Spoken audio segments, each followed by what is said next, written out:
Baie welkom. Dit is baie lekker om almal te sien, die wat ons gereeld sien.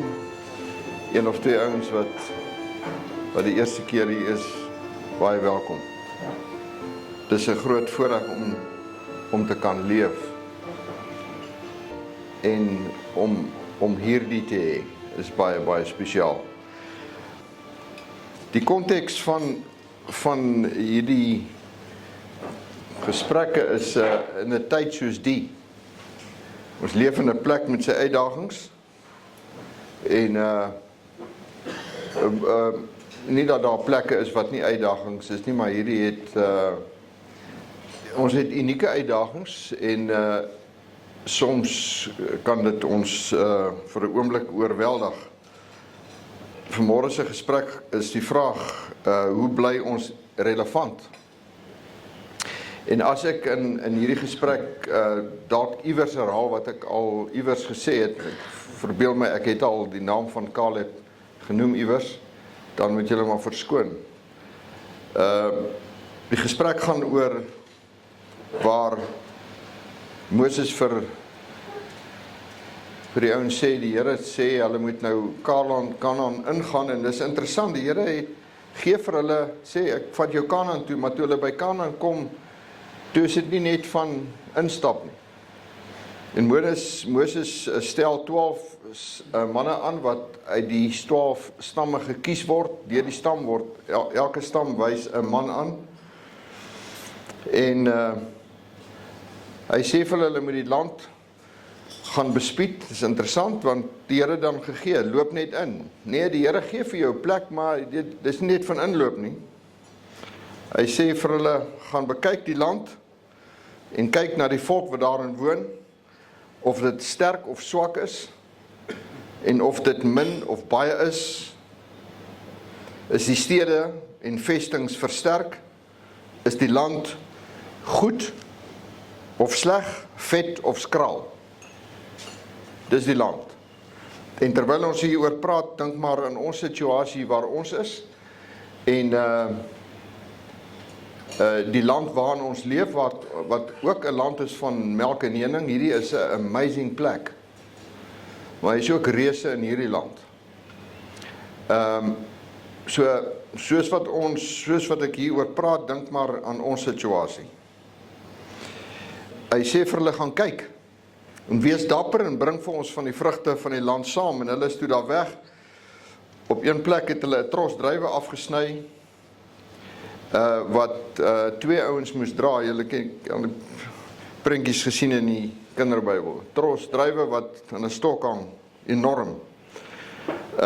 En na 40 dae gee hulle terugvoer aan Moses en Aaron, en hulle sê dit is 'n land wat oorloop van melk en honing, oorvloed, maar sê hulle.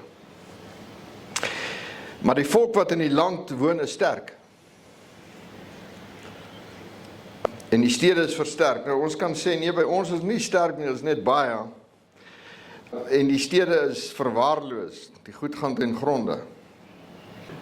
Dit is nie regtig versterk nie. Maar is 'n probleem. Daai probleem het anders gelyk.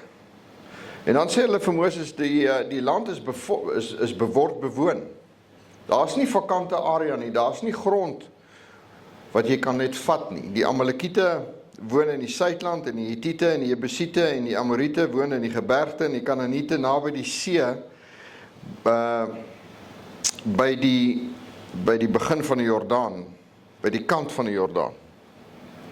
So, daar's nie grondgebied ook nie. Ook waar ons bly, daar's nie 'n plek. Hier is baie plek. Môre. Kyk maar waar jy 'n vriendelike gesig sien. Ja, daar sê. Hierdie ou sê, ek kan maar enige plek sit dan. So, ook hier by ons is daar niks, daar's geen oop grondgebied nie. Alles is gevat. En as jy 'n plek wil oopskrop, moet jy hom gaan vat. Dis vyandige grond reg rondom jou. En jy het baie redes om dit nie te doen nie. So hulle sê die volk is sterk en die stede is versterk en al die grond is klaar gevat. Dit is 'n beloofde land, maar al die grond is klaar gevat. Toe sê Caleb vir hulle moet stil bly. Hy het hulle stil gemaak. Hy sê, laat ons gerus optrek en dit in besit neem, want ons kan dit sekerlik oorweldig. En die woord van die Here is nie geskryf vir geskiedenis nie, dit is geskryf omdat dit op ons van toepassing is in jou lewe. In 'n bepaalde konteks, neem 'n ag, dis wat die Here sê, jy kan dit oorweldig. En ons praat nie hier van nasionalisme nie. Ons is nie 'n klomp ouens wat die plek op militêr gaan oorvat nie, alhoewel, as ons 'n kans gehad het, sou ons seker dit gedoen het. Maar die man het hom stil gemaak. Ons kan nie teen hierdie volk optrek nie, want hulle is sterker as ons. En hulle het 'n slegte gerug oor die land versprei. Hulle het gesê, die land wat ons deurgetrek het, en wat ons verken het, is 'n land wat sy inwoners verteer, en hierdie plek van ons lyk ook soms asof dit die inwoners verteer. Dit is 'n plek wat agteruit gaan. En al die mense wat daarin woon is groot manne. Ons sê nee, dis nou net die teenoorgestel hier by ons. Maar ook 'n probleem. En ons het ook daar reuse gesien. En ons was so sprinkane in ons eie oë. Ons dink nie veel van onsself nie. En so was ons ook in hulle oë. Ons dink hulle kyk neer op ons. Ons probleem lyk anders, maar is ook 'n probleem. En wat maak die volk toe hulle dit hoor? Hulle het hulle stem verhef. Daai stem verhef verseker soos in 'n vorm van weeklaag. Desperaatheid. Ek het jou toekoms, jy het jou toekoms verloor. Dis 'n uitroep van desperaatheid. Hulle het die hele nag deur geween. En toe begin hulle kla en hulle sê vir Moses en Aaron, hoekom moet julle ons uit Egipte laat optrek het? Ons was in slawerny, maar ons het kos gehad. Ons het nie veel van 'n lewe gehad nie, maar dis oukei. Ons het 'n roetinetjie gehad elke dag. En ons het daarom ons etes gehad. Ons het nie selfvervullend gehad nie, maar ons het kos gehad. Ons het nie selfvervullend geleef nie, maar ons het daarom iets gehad om te eet. So wat moet ons maak? Kom ons stel vir ons iemand aan, stel 'n hoof oor ons aan. Stel vir ons 'n slapgat aan en dan gaan ons terug Egipte toe. Dis ons leier. Ons moet 'n leier kry wat ons terugvat. Maar Joshua en Caleb sê vir hulle nee. Die land waar ons verken het is buitengewoon goed. Soos hierdie plek waar ons bly. En as die Here 'n welbehae in ons het, sal hy ons in die land inbring. Wees net nie teen die Here opstandig nie. Wees nie bevrees vir die volk van die land nie. En dit is vir my interessant dat omstandigheid teen die Here lei tot vrees vir mense en dinge. Dis opstand, die Here se woord staan en hy's vas. Dit staan. Maar wanneer ons teen die Here weerstandig is, dan raak ons bang. Dis interessant, nee. Mense wat van die Here af wegloop, is bang mense. Jy word nie dapper as jy van die Here af wegloop nie, jy word 'n bang mens. So, moenie teen die Here opstandig wees nie. Wees nie bevrees vir die volk van die land nie.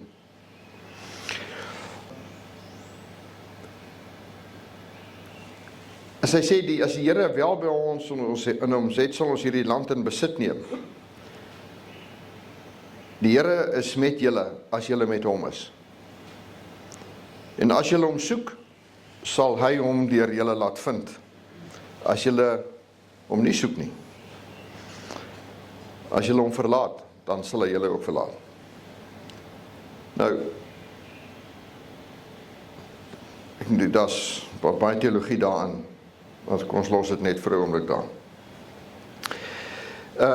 Ons moet die land vat, want die beskutting het van hulle gewyk. En ek dink ons sien dit ook in hierdie plek van ons, dat die ouens wat ons pla, wat eintlik noodsaaklik is. Kyk, 'n mens moet gepla word in die lewe. As jy nie gepla word nie, dan pla jy jouself. Dis hoekom kinders in huise wat daar oorvloed is, te veel oorvloed en swak bestuur is, hulle aan dwelms oorgee. As jy nie moeilikheid het nie, dan skep jy vir jouself moeilikheid. Hulle beskutting het van hulle gewyk. Die Here is met ons, wees nie bevrees vir hulle nie. En hoe reageer die volk op hierdie boodskap? Hulle wil vir Josua en Caleb stenig. En dis nou nog so. Koerante is die draers van slegte nuus. Hoekom? Dis al wat mense wil lees. Nie alle mense nie. Maar mense hou van slegte nuus. En wat so lekker is van slegte nuus, dit bied aan jou verskoning om nie jou nek uit te steek. Om nie vooruitgang te maak nie. Dis jou verskoning. Ek het 'n verskoning. Dit gebeur in die land, dis my verskoning. En dit word dan goeie nuus. Ek het 'n verskoning. Hulle wil hulle stenig, want hulle sê, kom ons pak hierdie ding aan.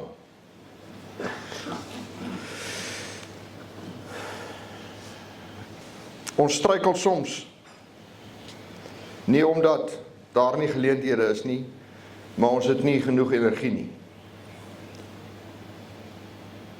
Ons het nie genoeg waagmoed nie, en nie genoeg energie nie. En waagmoed en energie loop saam, want as jy 'n gebrek aan waagmoed het, dan stroop dit jou van energie.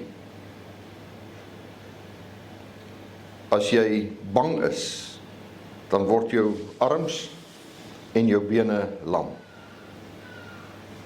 So, daar's geleenthede. Ons het net nie die energie daarvoor nie. Ons het nie die waagmoed nie. Die luiaard sê, Spreuke 26 sê, die luiaard sê, dis ook met die energie het nie. Daar's 'n leeu in die pad. Daar's 'n leeu in die pad, daar's 'n leeu op die pleine. Ek wil nie op die pad gaan nie, daar lê 'n leeu op die pad. En daar's 'n leeu in die pleine, daar waar ek moet handel dryf. Daar's leeu's. Ek kan nie daar naartoe gaan nie. En nou Job sê, as ek iets vrees, dan kom hierdie ding oor my. Job 3 vers 25. So, wat beteken dit? Hoekom is 'n ding wat ek vrees kom oor my? Jy is bang vir 'n ding, en dan ons is bang vir die land wat hierdie land waarin ons is, 'n regering wat ons goed van ons al wil wegneem op verskeie terreine. En so daai vrees verlam jou, en dan lei dit tot traagheid en passiwiteit, en dan verloor jy die goed. So voordat hulle dit nog gedoen het, dan doen jy dit sommer aan jouself. Dis wat dit is. Dis wat traagheid en passiwiteit aan jou doen. Dit bring die ding wat ander ouens aan jou wil doen, die doen jy dan aan jouself. Maar die Here sê, wees dan sterk, wees dapper, en laat julle hande nie slap hang nie, want daar is loon volgens julle werk. So, wat word toe van die klomp, wat nie die beloofde land op advies van Josua en Caleb betree nie? Wat word van hulle? Hulle het nooit die beloofde land gesien nie. So maklik soos dit. Maar nie net dit nie. Hulle vyande het hulle uitgewis. Die vyande volkende het hulle verslaan. Die Amalekiete en die Kanaaniete wat in die bergte woordagtig was, toe hulle besluit hulle gaan nie die land intree nie, toe kom hulle vyande na hulle toe. Die Amalekiete en die Kanaaniete wat in die gebergte woonagtig was, het afgekom en hulle verslaan en hulle verstrooi. En dit is hoe dit werk, dit is hoe boelies werk. Een van die eerste eienskappe van leierskap is, stand up to bullies. 'n Boelie is die ou wat jy nie kyk hoe ver hy van hom kan kom nie, jy moet kyk hoe naby jy aan hom kan kom. Jy moet so naby in sy gesig praat, dat die spoegdruppeltjies in sy bril vassit. Dan los hy jou uit. Dis wat boelies doen. So moenie dink as jy in 'n hoek gaan sit, en so ver as moontlik uit sy aangesig wil wees, hy jou gaan los nie. Dis sy uitnodiging om vir jou te gaan. Maar wat sê Caleb en Joshua gaan toe aan? En hier sê Caleb, 45 jaar later, sê Caleb, maar my broers wat saam met my opgetrek het die hart van die volk versmelt. Hulle was bang, en toe praat hulle ander bang. Toe lei hulle self in die verderf, en toe lei hulle die volk in die verderf.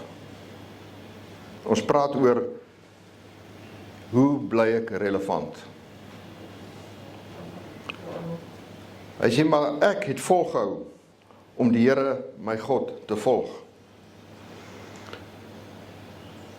Omdat Caleb sy geloof bou het, en nie toegelaat het dat sy hart smelt, hy bang word, en sê Moses vir hom, die land wat jou voet betree, sal ek aan jou gee. Jy moet in geloof beweeg na die plek toe waar jy moet gaan. Die plek waarin jy moet beweeg, die area wat jy moet beset, is beset. Dit is nie oop nie, daar is nie vakante terrein nie. Daar is nie 'n besigheidsgeleentheid wat nie obstakels het nie. Dit is vat waagmoed. Die plek is beset. Die grondgebied, daar is ander mense op daai grondgebied, en daar's honderde redes hoekom jy dit nie moet doen nie. En selfs wanneer jy dit doen in geloof, het jy baie probleme. Dit is hoe dit is, dis die resep van hierdie ding. Die land wat jy jou voet betree, sal ek aan jou gee, omdat jy volgehou het om die Here te volg. En nou skryf Caleb die volgende. Hy sê, en nou kyk, die Here het my laat lewe, soos hy gespreek het, nou al 45 jaar. Sedert die Here hierdie woord met Moses gespreek het, en kyk nou, ek is vandag 85 jaar oud. En ek is vandag nog net so sterk, soos die dag toe Moses my uitgestuur het. Soos my knegt toe was, soos my krag toe was, soos my krag nou, om te veg en om uit te gaan, en om in te gaan. So ouderdom is ook nie 'n verskoning. Die model wat die Here vir ons gee, is nie, dis die Oud Mutual model, die tree op 65 af, maar hou jy op, dis Oud Mutual in Sanlam, toe hulle nog relevant was, het daai model uitgedink.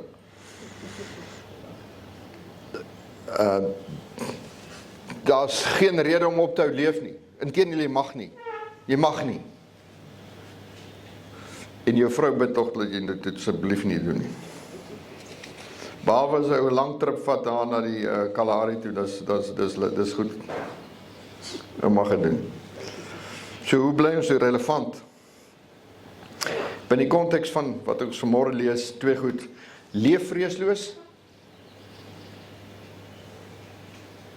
en wees nie 'n boodskapper van vrees nie. Leef vreesloos. Dit beteken nie, jy mag nooit bang wees nie. Dit vreesloos leef beteken nie, jy is nooit nie bang nie. Jy mag wakker lê in die nag. Jy mag soms 'n bietjie bewe. Die vraag is nie of jy bang is nie. Die vraag is, hoe reageer jy op vrees? Gee daaraan toe Of glo jy wat die Here in sy woord sê? Die term, die woorde vrees nie, ek het iewers gesien, iemand het geskryf dat die woorde vrees nie kom 365 keer in die Bybel voor.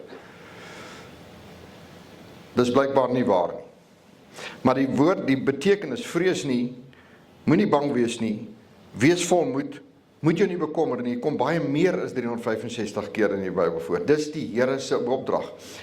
God wat hierdie sisteem geskep het, die heelal, wat die mens nie kan pyl nie, en dit in stand hou, en my en jou in sy gedagtes gevorm het, voor die grondlegging van die aarde, en jou hier geplaas het met 'n doel, vir 'n taak, gee vir jou sy backing en hy sê, jy moet nie bang wees nie.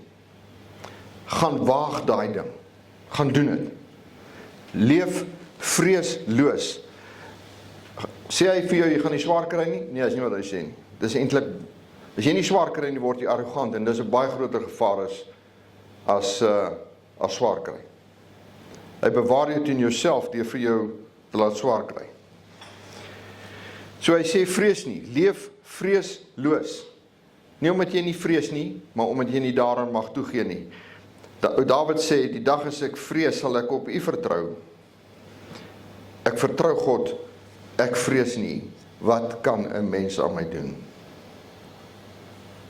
Iemand sê, dalk sê, ja, maar ek ken nie die woord nie.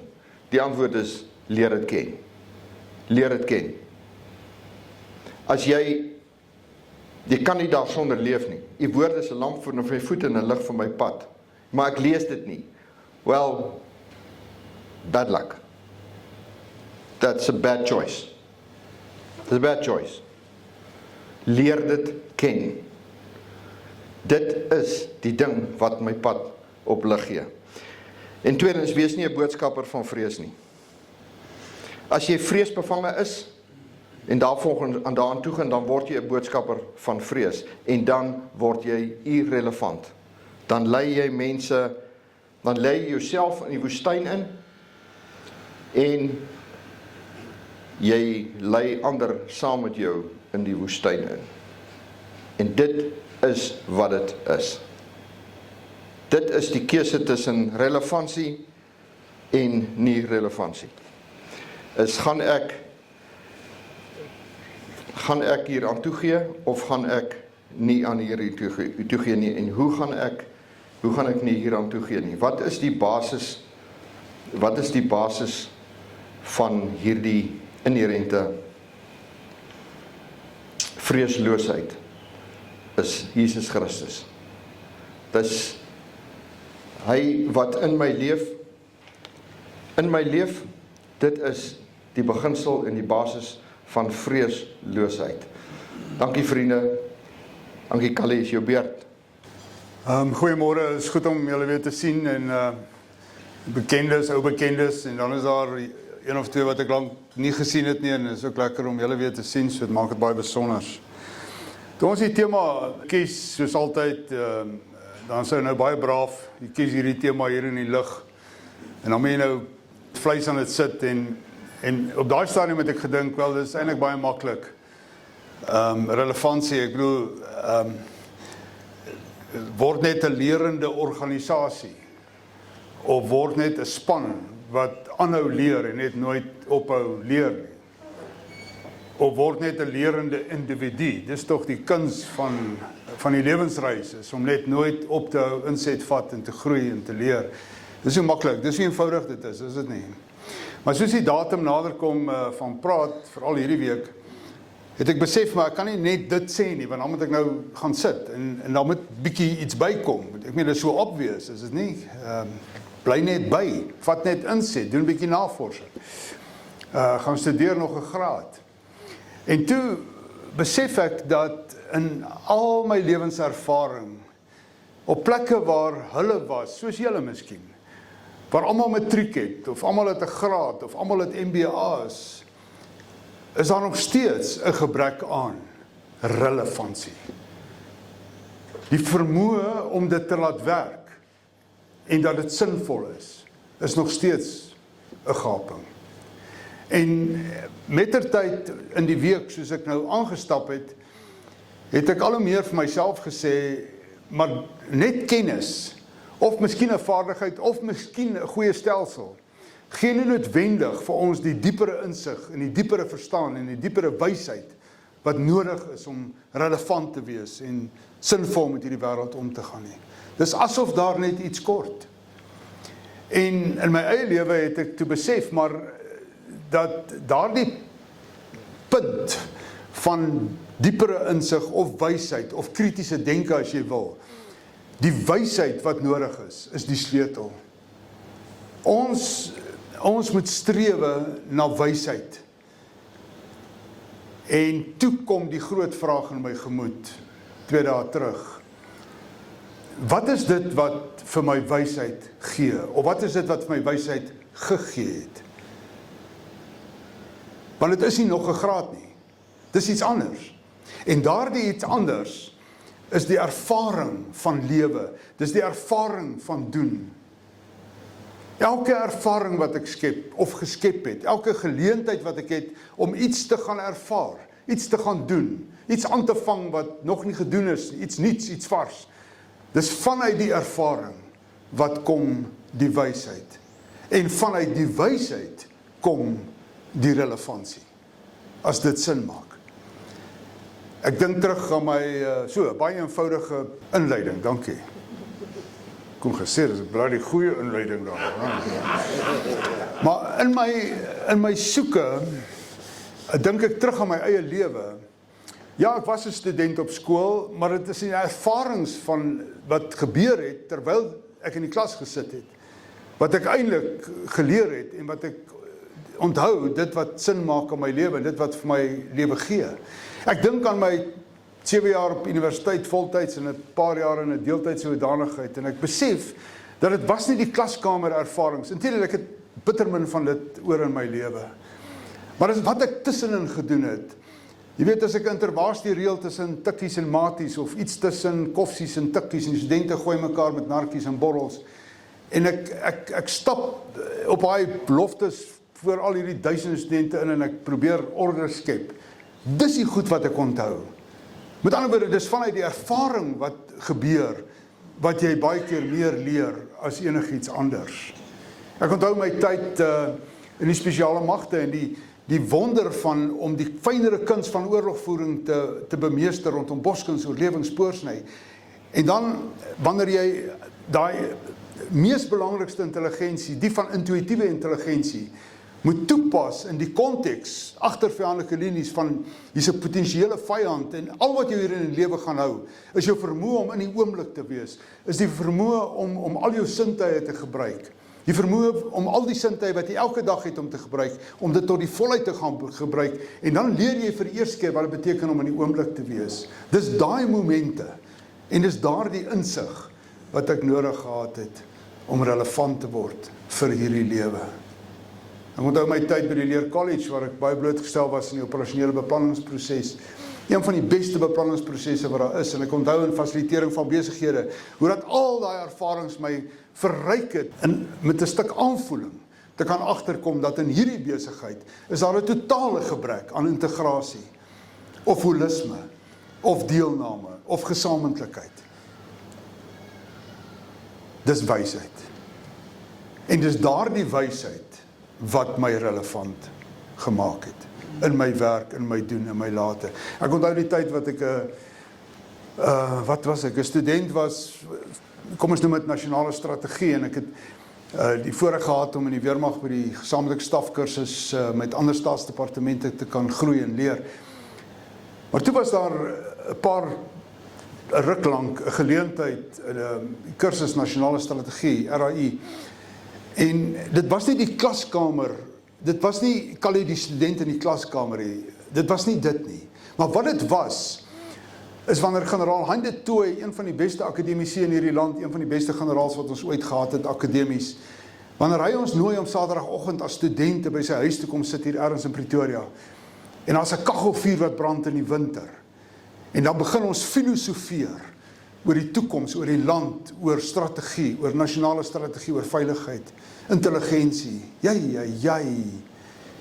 die diepte, die ervaring. En elke keer as ek met my karretjie wegry van die slim oom se werf af, dan wat? Het ek 'n stuk wysheid in my. Ek het insig. En vanuit die insig kom die relevantie. En maak dit my 'n beter speler in hierdie plek. En maak dit my meer van toepassing in die doen en late van elke dag. Ek kan aanhou en aanhou met sulke tipe voorbeelde. Ek onthou 'n tyd toe ons die nuwe departement van verdediging hulle moes herontwerp, hersaamstel. En ek het 'n rol daar binne in gehad, hoe dat elke ervaring wat ek gehad het, my voorberei het vir 'n volgende fase van my lewe. Ek het dit nie gesien nie, ek het nie gesien dat dit kom nie. Ek het nie geweet dat dit vorentoe relevant kan wees nie. Maar elke uitdaging, elke challenge word 'n stuk leer. En vanuit die leer, die insig en die diepere wysheid. En vanuit die diepere wysheid kom die relevantie. Hierdie is eenvoudig. Ek kyk in hierdie week, ek sê vir Olga, ek sien 'n bietjie YouTube goedjies oor hierdie onderwerp. Wel, kom ek sê net vir julle, gaan try dit. Daar is nie baie nie, hoor. Nie oor hierdie onderwerp nie. Want dit is nie so eenvoudig nie. Dit is baie abstrakt amper, is dit nie? Relevantie. En toe verstaan ek. As jy relevant wil wees, elke ervaring wat jy skep, binne in dit kom daar insig en wysheid diep. En vanuit daardie diepte kom die relevantie tot lewe. Dis die geheim. Gaan rook dit maar in jou pyp. Daar kom toe 'n tyd in my lewe waar ek uit die weermag uitgaan en ek moet besighede fasiliteer. En ek hardloop weer in hierdie muur vas. Ek onthou die eerste klompie goed wat ons aangebied het, was van die beste kennisoordrag oomblikke vir mense wat almal matriek het en almal het grade rondom leierskap en bestuur en hierdie tipe goed. So dis nog 'n sertifikaat. Dis nog 'n ping, dis nog 'n dingetjie wat jy kan kry van jy was in die klas. Maar die was in die klas beteken nie daar kom meer goud uit nie. Die was in die klas beteken nie daar's meer platinum nie. Die was in die klas beteken nie daar's noodwendig meer krom nie. Ergens is daar 'n vermiste skakel. En ek hardloop weer in my lewe in die muur vas, van hoe is dit moontlik, dat almal wat grade het, en almal wat nog 'n graad het, en almal op 'n hoop by mekaar, kan nog steeds nie relevantie oopbreek, tot dit waarmee hulle eintlik besig moet wees, en dit wat regtig sin maak. Met ander woorde, baie hoë vlakke van intuïsie, kreatiewe ontsluiting van probleme, en die uitdagings rondom konflik, kommunikasie, en 1000 ander goed. Die goed is net nie daar nie. En toe herinner ek myself, Callie, wat jy moet skep is 'n ervaring. 'n Ervaring buite die gemaksone. Dis soos die Caleb en Joshua verhaal, is dit nie?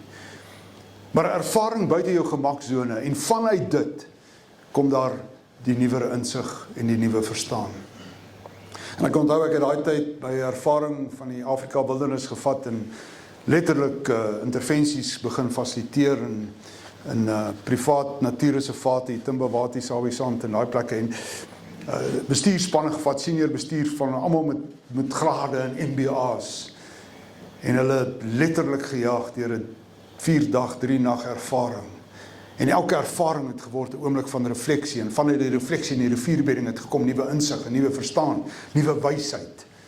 En vanuit die wysheid 'n oortuiging, maar miskien kan ons tog iets anders in die plek van besigheid doen, net omdat ons nou meer weet, net omdat ons vir 5 ure agter 'n leeu aangestap het, en ons moes leer hoe belangrik dit is om in die oomblik te wees. Ons moet leer om ons sintuie te gebruik, ons moet leer om nie anders te dink oor die uitdagings van hierdie lewe. Wat 'n ervaring.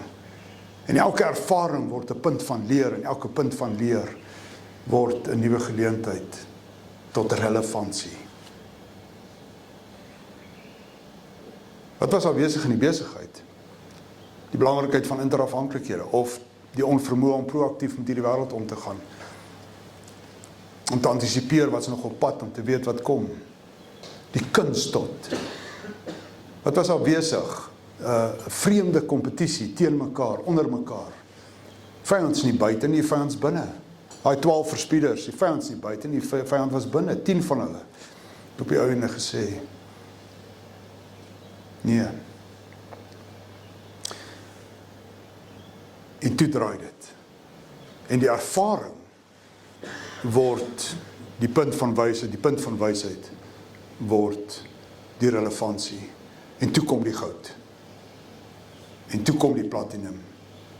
En toe kom die kroon. Of die kode. Het ek dit gedoen? Nee. Hulle het dit gedoen. En al wat ek moes verstaan, is dat elke keer wanneer ek vir iemand 'n ervaring skep, dan vanuit daai ervaring is daar 'n geleentheid tot nuwe insig, nuwe wysheid, nuwe verstaan. En dan sal hulle self hierdie wêreld beter maak en dit anders bestuur. Wat ek nie gesien kom het nie, en daarmee wil ek afsluit, is dat in hierdie eenvoudige, as ek nou 'n formule sal noem, sal ek droog maak, maar in hierdie eenvoudige verstaan van die relevantie en hoe dit in my eie lewe uitgespeel het, en hoe dit my 'n speler maak, binne die konteks van lewe, en binne die konteks van God se koninkryk as jy wil, was dit ek wat meer geleer het, as enigiemand anders. Dis ek wat moes sien. En in die skep van geleenthede ook verander, het daar vir my 'n nuwe wêreld oopgebreek. En as ek dit baie eenvoudig kan probeer verduidelik, wanneer ek saam met ander in die Afrika Wildernis, LD was saam met my by tye in daai geleenthede, wanneer ek in die Afrika Wildernis rondstap en ons ervaar die wonder van interafhanklikhede en hoe alles 'n doel dien binne die groter stelsel, en binne 'n oop stelsel is daar 'n beginsel. En agter hierdie beginsel is daar iemand wat dit vir ons gegee het, iemand wat dit aan mekaar gesit het, iemand wat dit so laat werk. En vir die eerste keer in my lewe het ek besef dat as God gemaak het, as hy geskep het, dan is die beginsels van dit wat geskep is, ook die beginsels, potensieel, wat vir my en jou 'n sinvolle lewe gee, op planeet aarde. Dis wat jou 'n speler sal maak in die herskepping, of die nuwe skepping van God se koninkryk, wat reeds aangekondig is 2000 jaar terug, waarmee ons pateties omgaan in hierdie wêreld, terwyl ons almal 'n verantwoordelikheid het, om by die herskepping betrokke te wees in hierdie wêreld, die plek te maak wat hy bedoel was om te wees. Of glo jy ander goed? Wel, glo die ander goed. Maar hier is wat die Afrika Wildernis my leer. Dat vanuit die hoër doel is daar verbande. Alles hou verband. Alles is een. En ek begin leer, daar is 'n ander beginsel bo op dit, en dit is die van verdraagsaamheid. In die stelsel is daar verdraagsaamheid. En dan gaan ek in ons wêreld in, en al wat ek ervaar is onverdraagsaamheid. Ons gaan mekaar doodmaak ter wille van. En toe ontdek ek dat daar altyd 'n toekoms is. Daar's altyd 'n toekoms binne die groter stelsel wat vir ons gegee is. Ek en jy sal gaan en ons sal alles exploiteer ter wille van onsself in die hier en nou. En die plekke wat ek voor gewerk het, verwys spesifiek na mynbou as 'n voorbeeld, sal die veld oopruk en hom stikkend maak, net om hom nie weer heel te maak nie. Genadiglik kan die plek homself herstel, dit verstaan ek. Maar ek en jy moet verstaan dat die stelsel, die beginsel agter die stelsel wat ons vergeet, laat toe vir hulle wat nog moet kom, ons kinders en hulle kinders. En ek en jy het 'n verantwoordelikheid om dit vir hulle moontlik te maak, om te kan ervaar wat ek ervaar het, die wonder van lewe, en die lekker van dit, en die opwinding.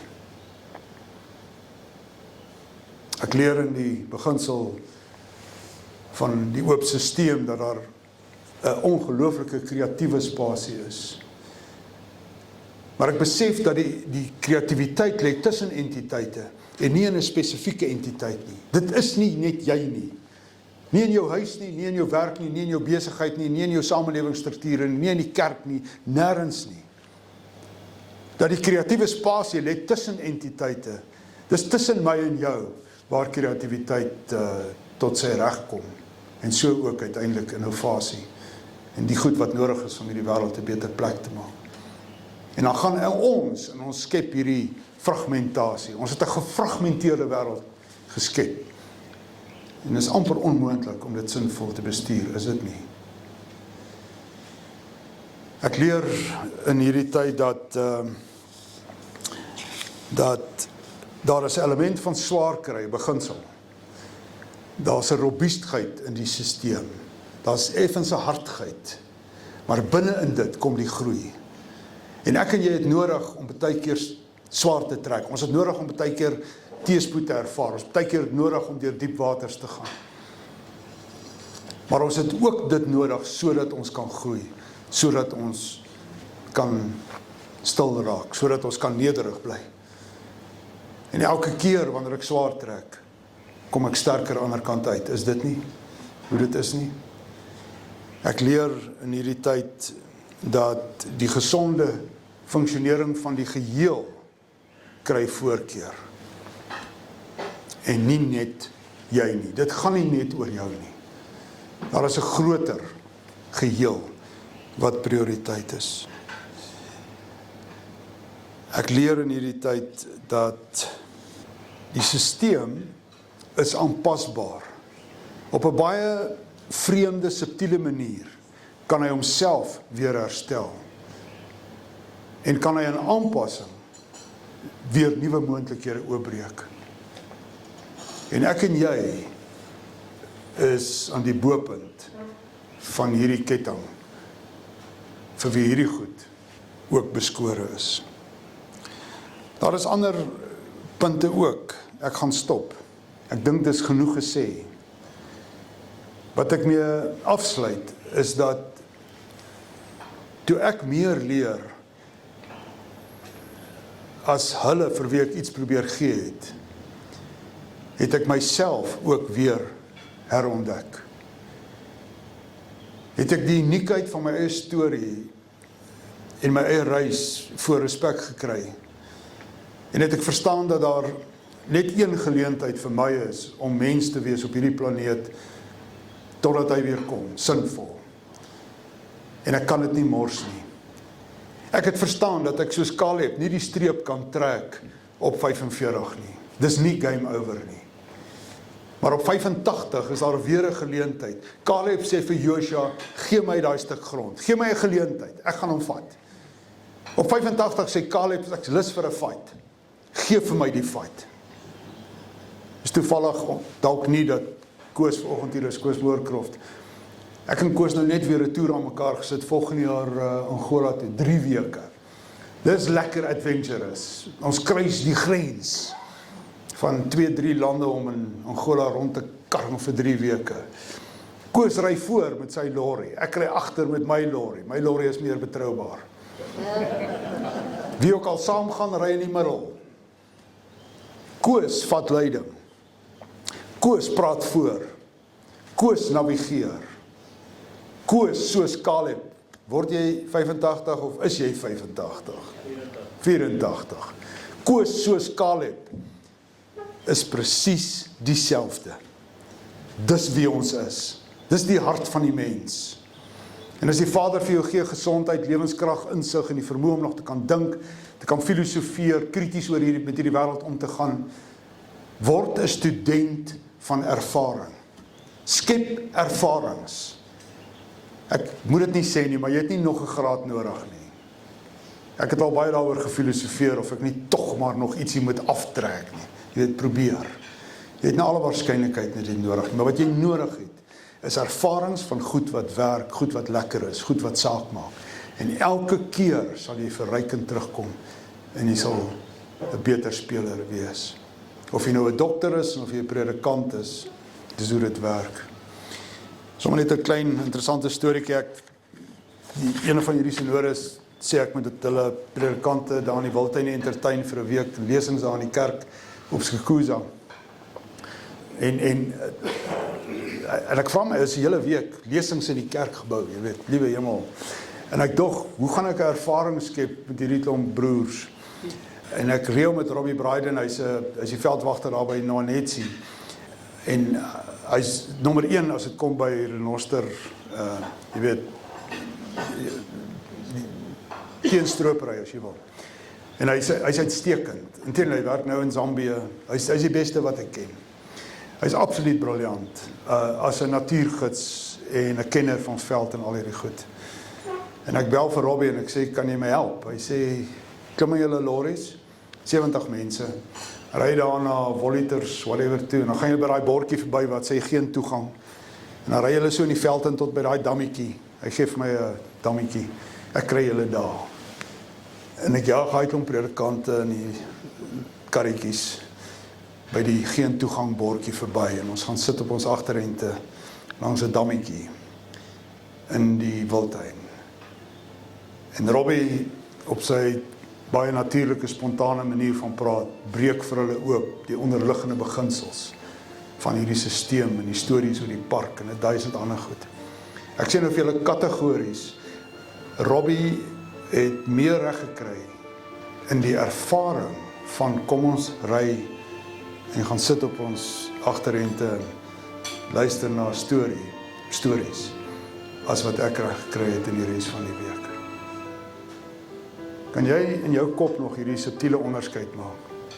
Dat baie keer moet jy net iets gaan doen en wanneer jy gedoen het, dan weet jy meer. En daarin lê die wysheid of die insig en daarin kom die relevantie. Ek hoop daar's veel waarde in hierdie gesprek. Maar baie dankie.